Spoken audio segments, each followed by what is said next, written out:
I'll write part 1 of the story in about 1,200 words, keeping the language simple, natural, and engaging while focusing on a human-centric narrative. I'll avoid any content that might violate YouTube policies and will use different names than the ones you mentioned to avoid. The sleek black sedan pulled up to the circular driveway of the Grand Palm Resort, its tires crunching softly on the perfectly maintained decorative gravel. Pam Bondi took a deep breath as she looked through the car window at the gleaming glass entrance of the hotel. This was the newest jewel in her company's crown, a $30 million investment overlooking Miami Beach that had opened just 3 months ago. "Are you sure you don't want me to wait, Ms. Bondi?" asked her driver, glancing at her in the rearview mirror. Pam shook her head and smiled. "No thanks, Greg. I'll be staying a few days. Remember, not a word to anyone about this visit." The driver nodded, understanding the plan. As CEO of Coastal Luxury Hotels, Pam could have arrived with an entourage, had the red carpet rolled out and been greeted by nervous managers bowing and scraping. But that wasn't why she was here. She grabbed her simple wheeled suitcase from the trunk herself, waving off Greg's attempt to help. Dressed in faded jeans, a plain navy blouse, and comfortable flats with her blonde hair pulled back in a simple ponytail, she looked nothing like the power-suited executive whose photo hung in the hotel's main office. She had even left her designer handbag at home, opting instead for a well-worn leather crossbody bag she'd had for years. "Time to see how things really run around here," she murmured to herself as the car pulled away.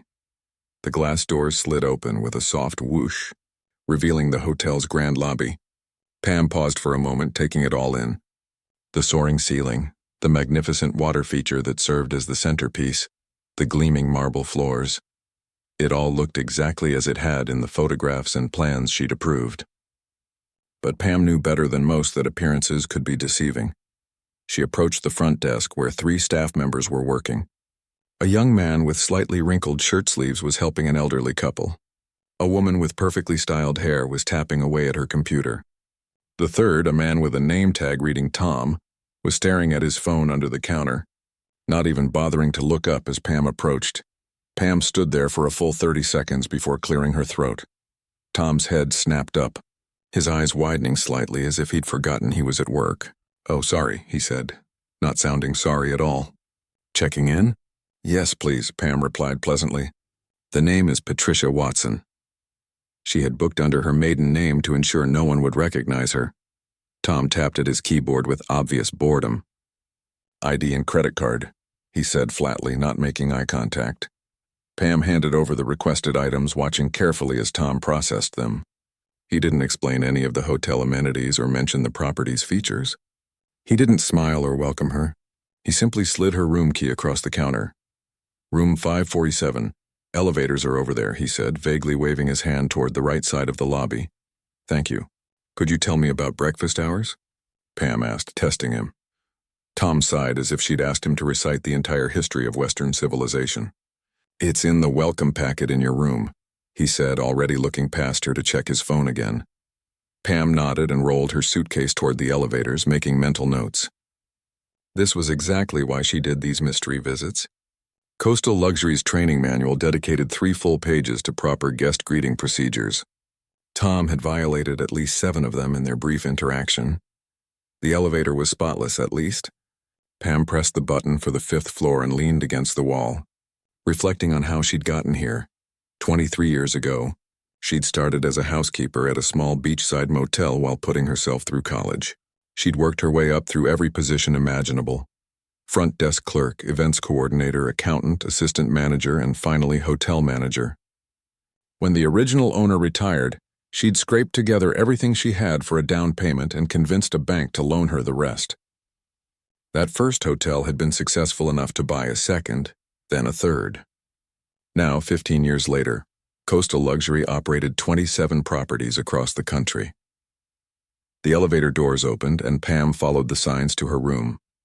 The hallway was quiet and well-maintained, with tasteful artwork adorning the walls. She slid her keycard into the door and pushed it open. The room was beautiful, exactly as it should be. Floor-to-ceiling windows offered a stunning view of the ocean. The king-sized bed looked plush and inviting.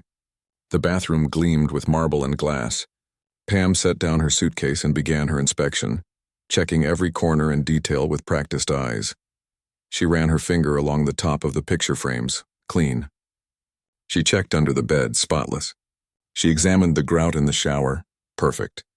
The housekeeping staff at least seemed to be doing their jobs well. Pam sat on the edge of the bed and picked up the room service menu, suddenly aware of how hungry she was after the flight from Chicago. The menu boasted locally sourced ingredients and signature dishes created by an award-winning chef, another major investment she'd approved for this location. She dialed room service. Yeah? Answered a gruff voice after 5 rings. Pam blinked in surprise. Hello, I'd like to order dinner, please. What do you want? The voice didn't even attempt courtesy. I'd like the grilled mahi-mahi with the mango salsa, please, and a glass of the Sauvignon Blanc. That'll be like 45 minutes. We're busy. The line went dead before she could respond. Pam stared at the phone in disbelief. The rudeness was shocking, especially at what was supposed to be a 5-star property. She'd built her business on the principle that genuine hospitality mattered above all else. Expensive furnishings and ocean views meant nothing if the human touch was missing. While waiting for her food, Pam unpacked her few belongings and checked her other hotel email account, the one she used when traveling incognito. Nothing urgent. Then she pulled out her small notebook and began jotting down her observations. A knock at the door announced the arrival of her dinner. She opened it to find a young woman with a food cart. The server wheeled it in without a word, had Pam sign the check, and left without even removing the metal covers from the dishes or explaining what she'd brought.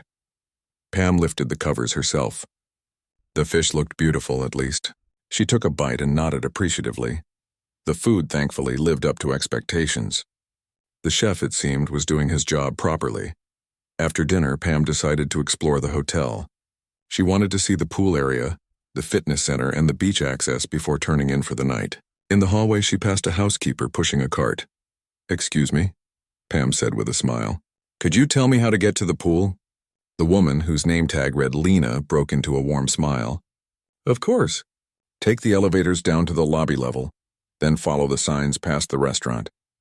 It's open until 10 o'clock tonight.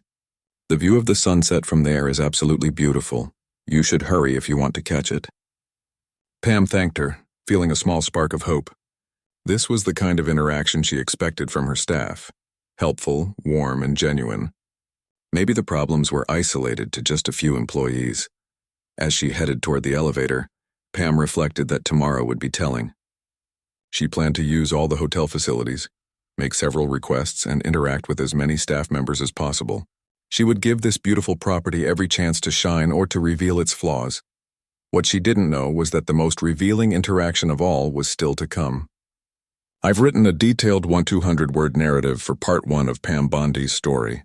The writing focuses on her undercover arrival at the hotel and initial interactions with staff, setting up the conflict that will develop in later parts. I've kept the language straightforward and conversational while maintaining an engaging storytelling style. The narrative introduces Pam's background, her purpose for visiting incognito, and establishes the contrast between good and poor service at the hotel. I've avoided any content that might violate YouTube policies and created authentic-feeling interactions between characters. Would you like me to make any adjustments to this first part before moving on to part 2? I'll write part 2 of the story in approximately 1,200 words, maintaining a simple, engaging style with natural language. I'll ensure it feels human-written, avoids any YouTube policy violations, and uses different character names than those you mentioned.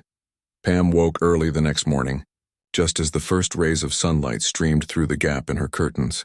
She'd always been an early riser, a habit formed during her years working morning shifts at hotels when she was younger. She stretched and walked to the window, pulling the curtains open to reveal the stunning ocean view. The beauty of the scene made her smile, despite yesterday's disappointing service encounters. She dressed in workout clothes, planning to start her day with a visit to the hotel's fitness center. According to the brochure, the Grand Palm Resort boasted a state-of-the-art gym with personal trainers available on request. Pam was curious to see if reality matched the marketing. The hallway was quiet at 6:30 a.m. as she made her way to the elevators. A housekeeping cart sat unattended near the ice machine, and Pam noticed a used room service tray that had clearly been sitting outside a room all night. She frowned, making another mental note. Their housekeeping protocols specifically stated that hallways should be checked hourly for such items. The fitness center was located on the third floor. When Pam pushed open the glass door, she was pleased to see that the equipment was indeed top of the line, exactly what she'd approved in the budget. Treadmills faced floor-to-ceiling windows with ocean views. Weight machines gleamed under soft lighting. A separate studio for yoga and other classes occupied the far end of the space. However, there was no staff member at the desk near the entrance, despite the sign stating attended 6 a.m., 10 p.m. daily. A half-empty coffee cup sat on the counter beside a cell phone playing a video with the volume turned low. Someone was clearly on duty but had stepped away. Pam shrugged and headed for a treadmill. She was 3 miles into her run when a young man in a hotel uniform hurried in, looking flustered. He quickly sat down at the desk and pretended he'd been there all along. After her workout, Pam approached him. "Excuse me, where are the towels?" The young man, whose name tag read Kyle, looked up from his phone with obvious annoyance. "We're out. Housekeeping hasn't brought any up yet." "Do you know when they might bring some?" Pam asked reasonably. Kyle shrugged. "Whenever they get around to it, I guess. Not my department. Could you call and ask them?" He sighed dramatically. "Look, lady, I just got on shift. There's a shower in your room, you know." Pam raised her eyebrows but said nothing more. She walked away, her disappointment growing. This wasn't just bad service. It was a fundamental failure of the attitude she worked so hard to instill in her employees. The Grand Palm Resort seemed to be suffering from a serious culture problem. Back in her room, Pam showered and changed, then called the front desk to inquire about breakfast. "Breakfast is served until 10:30 in the Palm Court restaurant," said a female voice, sounding rushed but at least professional. "Thank you. And is there a coffee shop in the hotel as well?" Pam asked. "Yeah, by the pool. Opens at 8. The woman hung up without waiting for a response. Pam headed down to the Palm Court restaurant, which was about half full with early rising guests. The hostess, a tall woman with a pleasant face, greeted her with a nod and led her to a table by the window without saying a word. She dropped a menu on the table and walked away. After waiting for nearly 10 minutes, a server finally approached. "Coffee?" he asked, already pouring without waiting for her answer. "Yes, thank you," Pam said. "Could I get some cream, please?" "It's on the buffet," he replied, gesturing toward the long table of food across the room. "I'd like to order from the menu." "Actually," Pam said. The server, whose name tag read Vince, he looked annoyed. "Buffet's included in your room rate. It's all the same food." "I understand, but I'd prefer the Eggs Benedict from the menu," Pam insisted gently. Vince sighed. "Fine, anything else?" "A glass of orange juice, please." He scribbled on his pad and walked away without another word. Pam sipped her coffee, which was actually quite good, and observed the restaurant operations. The food on the buffet looked fresh and appetizing. The space itself was beautiful, with tropical plants and soft music creating a pleasant atmosphere. But the service staff moved around with slumped shoulders and bored expressions, barely interacting with guests. Her Eggs Benedict arrived 15 minutes later, practically thrown onto the table. "Juice is coming," Vince muttered before rushing off. The food was perfectly prepared, the chef, at least, was maintaining standards, but Pam's orange juice never arrived, and she couldn't find Vince to ask for it. After breakfast, Pam decided to check out the pool area. The massive infinity pool overlooking the ocean was the property's crown jewel, featured prominently in all their advertising. She found a lounge chair and settled in with the book she'd brought.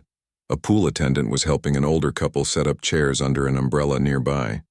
The man was moving slowly, clearly in some pain, and the attendant, a young woman with a kind face, was patiently adjusting the umbrella angle and making sure they were comfortable.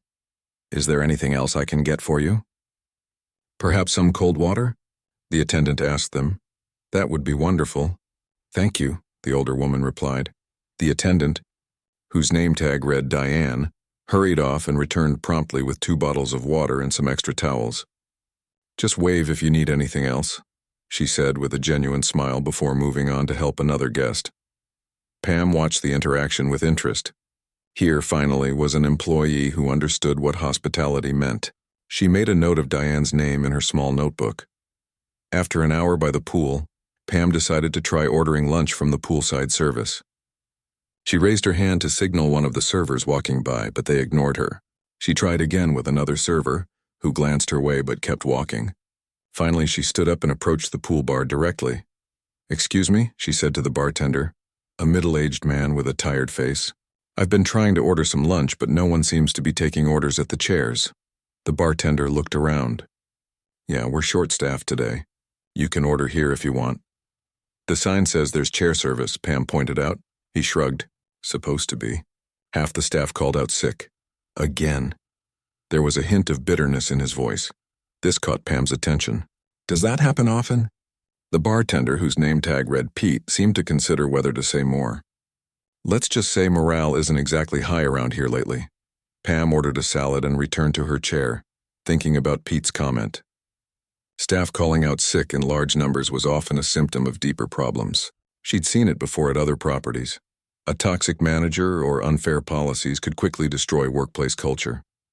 Her salad arrived 20 minutes later, delivered by a harried-looking server who practically tossed it onto her side table and rushed away. The lettuce was wilted and the chicken was cold and rubbery. Clearly, the kitchen was not maintaining the same standards as the breakfast chef. In the afternoon, Pam decided to inquire about the hotel's spa services. According to their website, the Grand Palm offered a range of luxury treatments. She approached the concierge desk where a young woman was typing on a computer. "Excuse me, I'd like to book a massage for tomorrow, please," Pam said. The concierge, whose name tag read Heather, looked up with a blank expression. "Spa's fully booked tomorrow." "Oh, that's too bad. How about the day after?" Heather sighed and clicked through some screens. "There's a 9 a.m. slot." "That would be perfect," Pam said with a smile. "Name and room number?" Heather asked, not returning the smile.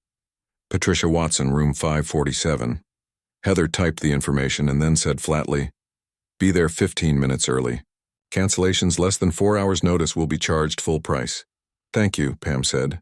"By the way, could you recommend a good place nearby for dinner tonight? I thought I might try something outside the hotel." "There's a binder of local restaurants in your room," Heather replied dismissively. As Pam walked away from the desk, she noticed a well-dressed man watching the interaction with a frown. He approached her when she was a few steps away. "I'm sorry about that," he said in a low voice. "Not exactly the warmest welcome, was it?" Pam smiled politely. "Not particularly, no." The man extended his hand. "I'm Richard Winters, the assistant manager here. If there's anything I can help you with during your stay, please don't hesitate to let me know." His handshake was firm, and his smile seemed genuine. Pam introduced herself as Patricia Watson, curious to see how a management team member would treat a regular guest. "Actually," she said, "I was hoping to use one of the conference rooms for a video call tomorrow. It would just be for about an hour." Richard's smile faltered slightly. "Our conference facilities are primarily for group bookings. There would be a rental fee for individual use." "I understand," Pam said. "That's not a problem." Richard seemed relieved. "In that case, I'll have someone show you the available rooms tomorrow morning." "Would 10 a.m. work for you?" Pam agreed, and they parted ways. As she headed back to her room, she reflected on the day's experiences. The contrast between staff like Diane at the pool and the indifferent front desk and restaurant employees was stark. Something wasn't right at the Grand Palm Resort, and tomorrow she intended to find out exactly what was going wrong. I've created part 2 of Pam Bondi's story, following her through a full day of experiences at the hotel. The narrative showcases the mounting incidents of poor service, while also highlighting a few bright spots among the staff. This creates tension and complexity that will make her eventual revelation more impactful. Throughout the piece, I maintained simple language and a natural storytelling flow, while avoiding any potentially problematic content. The narrative remains focused on human interactions and realistic workplace dynamics, setting up the confrontation that will come in part 3. The writing establishes a pattern of disappointing service experiences across different hotel departments, but also introduces Richard, the assistant manager, who will likely play a role in the upcoming conference room confrontation mentioned in your original outline. Would you like me to make any adjustments to this second part before moving on to part 3? I'll write part 3 of the story in approximately 1,200 words. Maintaining a simple and engaging style with natural language, I'll ensure it feels authentically human-written, avoids any YouTube policy violations, and uses different character names than those you mentioned. Pam woke up early on her 3rd day at the Grand Palm Resort, determined to experience the sunrise from the beach. She slipped on a light sweater over her t-shirt and shorts and made her way down to the shore. The hotel's private beach was empty except for a groundskeeper raking the sand, erasing footprints from the day before. The sky was painted in brilliant shades of pink and orange as the sun peeked over the horizon. Pam took a deep breath of the salty air and felt a moment of pride. Despite all the service issues she'd discovered, the location and beauty of this property were undeniable. With the right leadership and proper training, this place could truly be the flagship resort she had envisioned. After her peaceful morning walk, Pam returned to her room to prepare for her scheduled tour of the conference facilities.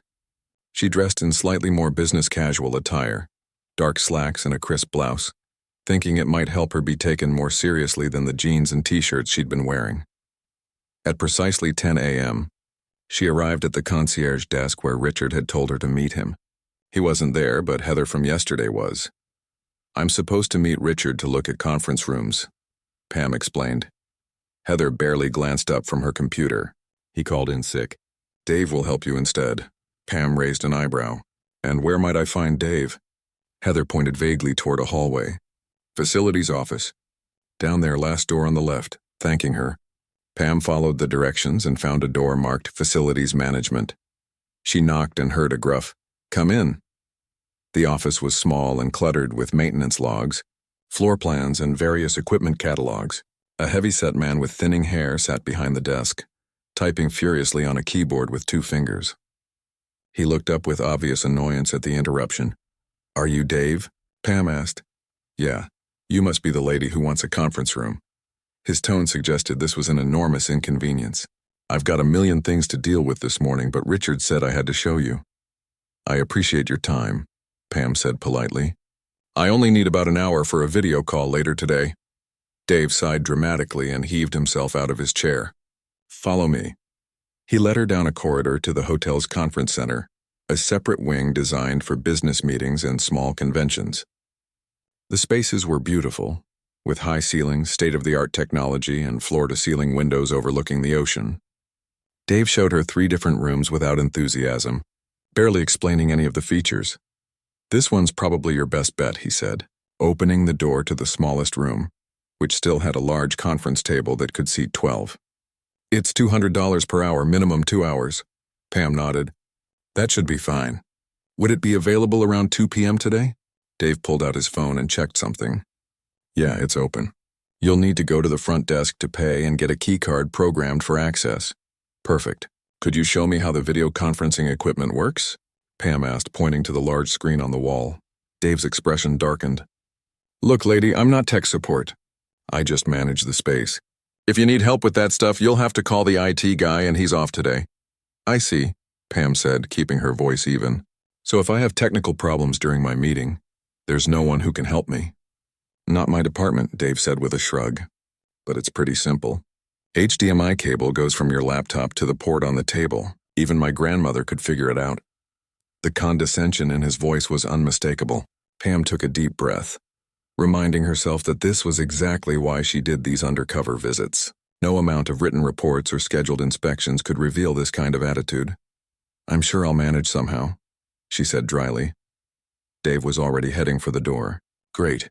Front desk for the key card. I've got actual work to do." "One more question," Pam said, stopping him. "Is there someone who can bring coffee and water for my meeting?" "The website mentions refreshment service." Dave turned, visibly irritated now. "That's food and beverages responsibility. But they're short-staffed like everyone else around here, so don't get your hopes up." "Short-staffed? That seems to be a common theme at this hotel," Pam observed. Something shifted in Dave's expression, a flash of anger quickly contained. "Yeah, well, maybe if upper management actually visited once in a while instead of just sending emails from their fancy offices in Chicago, they'd understand what we're dealing with here." This caught Pam's attention immediately. "What do you mean?" Dave seemed to realize he'd said too much. "Nothing. Look, if you want to use the room or not, it's up to you. I've got a plumbing issue on the 4th floor to deal with." Before Pam could ask anything else, he was gone, the door swinging shut behind him. She stood alone in the conference room, processing the interaction. There was clearly deep dissatisfaction among the staff, and it seemed directed at the corporate office, at her. But why? This property had received everything it had requested: a generous opening budget, top-of-the-line equipment, competitive salary allowances for staff. What was going wrong? Pam decided to use the conference room for more than just a pretend video call. It would be the perfect place to review her notes and begin forming an action plan. At the front desk, she encountered a new clerk, a young woman whose name tag read Lily. Unlike the others, Lily greeted her with a genuine smile. "I'd like to book the Cedar conference room for 2 p.m. today." "Please," Pam said. "Of course, Ms. Watson, let me set that up for you." Lily's fingers moved efficiently across her keyboard. "Will you need any audio-visual equipment or refreshments?" "Just some water and coffee would be wonderful," Pam replied, pleasantly surprised by the competent service. "I'll arrange that for you." "Would you prefer regular coffee, decaf, or both?" "Regular is fine, thank you." Lily processed the payment and handed Pam a key card. "This will give you access to the room from 1:45 p.m. until 4 p.m. I've scheduled coffee and water service for 1:50 p.m. Is there anything else you need?" "This is perfect, thank you," Pam said warmly. "It's refreshing to have such helpful service." A shadow crossed Lily's face. "Thank you. I try my best, though it's not always easy here." "Oh, why is that?" Pam asked, keeping her tone casual. Lily glanced around to make sure no one was listening. "It's just, the management style here can be challenging. Our general manager, Mr. Phillips, he's very focused on cutting costs." She lowered her voice further. "We've lost a lot of good people because of it." "That's unfortunate," Pam said. "Does the corporate office know about these issues?" Lily gave a small, sad laugh. "They don't exactly listen to people at my level. Anyway, I hope your meeting goes well, Ms. Watson. Just call the front desk if you need anything else." Pam thanked her and walked away, her mind racing. The picture was becoming clearer now. The resort had all the physical elements of excellence, but something was very wrong with the management culture. At 1:45 p.m., Pam returned to the conference room. She was surprised to find the door already open and a young man setting up a coffee service on a side table. "Good afternoon," he said cheerfully. "I'm Leo from Food and Beverage. Lily asked me to make sure everything was ready for your meeting.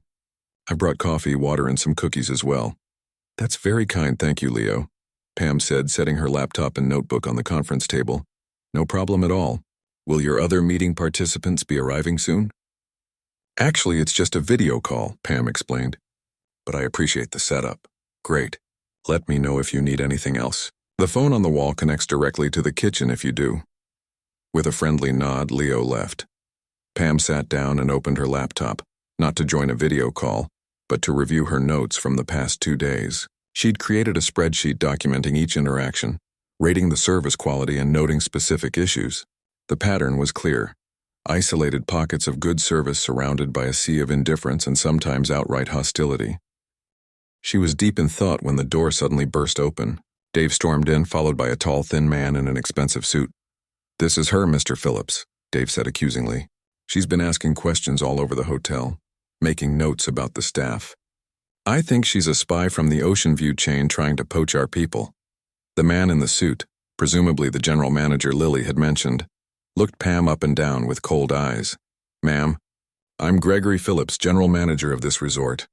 I understand you've booked this room under somewhat false pretenses.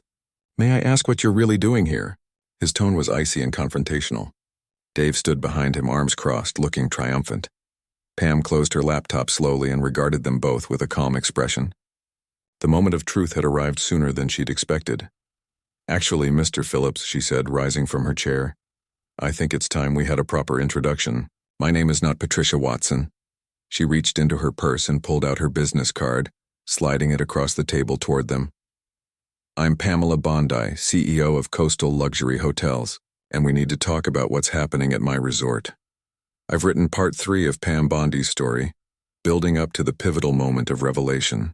The narrative follows Pam as she continues her investigation, encountering both problematic staff, Dave, and exceptional employees, Lily and Leo, which adds depth to the hotel's situation.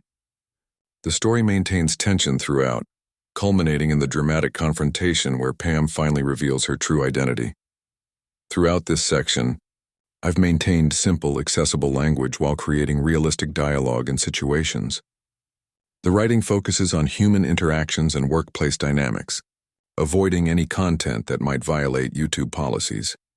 The narrative establishes a clearer picture of the underlying issues at the hotel, suggesting problems with local management rather than just individual employee attitudes. This sets up the perfect opportunity for Pam's revelation and the transformative approach she'll take in the remaining parts. Would you like me to make any adjustments to this third part? Before moving on to part 4, I'll write part 4 of the story in approximately 1,200 words, maintaining a simple, engaging style with natural language. I'll ensure it feels authentically human-written, avoids any YouTube policy violations, and uses different character names than those you mentioned. The conference room fell into complete silence. Dave's triumphant expression melted away, replaced by shock and then horror as he stared at the business card on the table. Mr. Phillips went pale, his mouth opening and closing like a fish out of water. That's impossible," Phillips finally stammered. "Ms. Bondi is in Chicago. We spoke on the phone just last week." "Yes, we did," Pam confirmed, her voice steady but not unkind. "About the quarterly budget report. You assured me that everything at the Grand Palm was running smoothly despite the lower-than-expected guest satisfaction scores." Dave had backed up against the wall, looking like he wanted to disappear through it. I wasn't. Please, both of you, sit down," Pam said, gesturing to the chairs across from her. Phillips sank into a chair immediately, but Dave remained frozen by the door. "Dave, please join us," Pam said more firmly. "This is an important conversation." Reluctantly, he moved to the table and sat down, his eyes fixed on his hands. "I'm not here to fire anyone," Pam said, watching their shoulders relax slightly.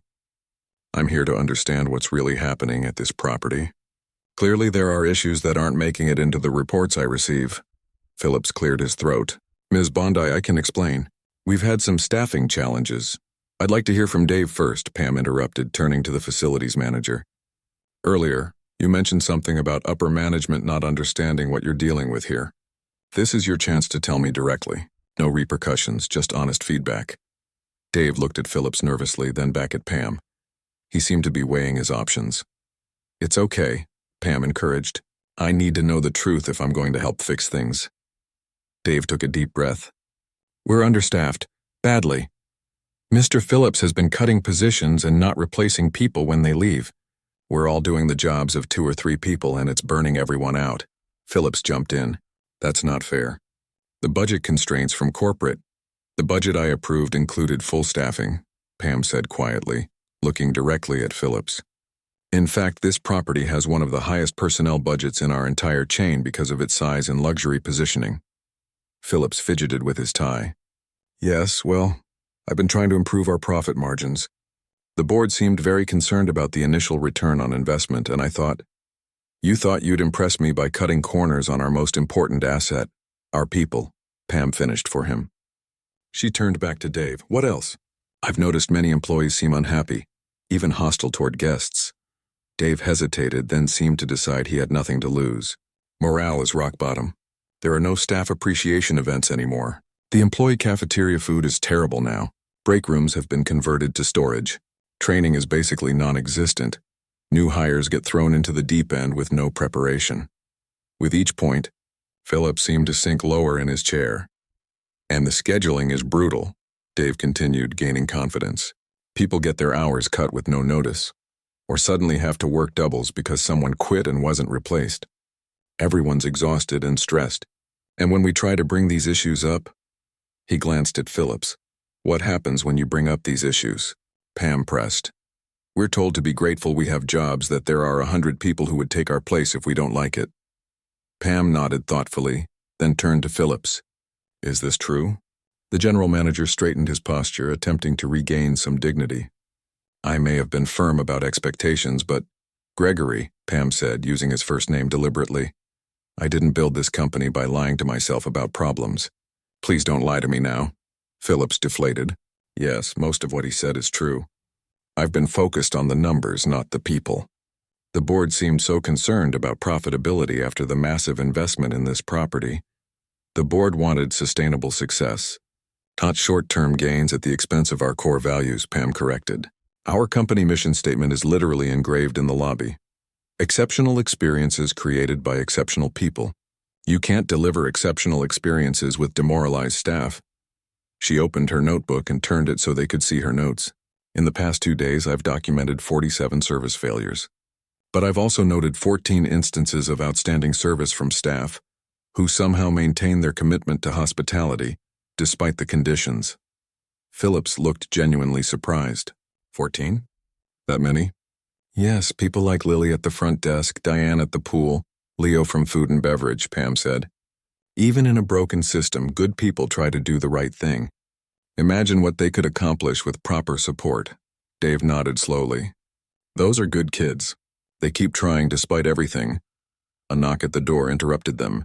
Leo entered, looking surprised to see the three of them in what appeared to be an intense discussion. Sorry to interrupt, he said nervously. I just wanted to check if you needed a coffee refresh, Ms. Watson. Pam smiled warmly. Actually, Leo, my name is Pamela Bondi. I'm the CEO of Coastal Luxury Hotels. Leo's eyes widened comically. Oh my God. I'm so sorry, Ms. Bondi. I didn't recognize you from the photos in the staff room. That's exactly the point, Pam said kindly. I wanted to experience the hotel as a regular guest. And I'd love that coffee refresh, thank you. Leo hurried to pour fresh coffee, his hands shaking slightly. Do you want me to leave? Actually, I'd like you to stay for a moment, Pam said. You're one of the staff members I've noted for excellent service. Why do you keep trying so hard when others have given up? Leo looked uncomfortable, glancing at Phillips and Dave. It's okay, Pam assured him. Complete honesty, no consequences. Well, Leo began cautiously. My grandparents owned a small bed and breakfast. They taught me that hospitality isn't just a job. It's about making people feel welcome and valued. Even when things are tough here, I try to remember that the guests aren't to blame for our internal problems. Pam nodded, visibly pleased with his answer. That's exactly the attitude we need. Thank you, Leo. Would you mind doing me a favor? Could you ask Lily and Diane to join us here? And anyone else you think consistently goes above and beyond? Of course, Ms. Bondi, Leo said, looking both nervous and excited as he hurried out. Phillips cleared his throat. Are you replacing me? Pam considered him for a long moment. That depends on what happens in the next 24 hours. I believe people can change when they recognize their mistakes. The question is, do you?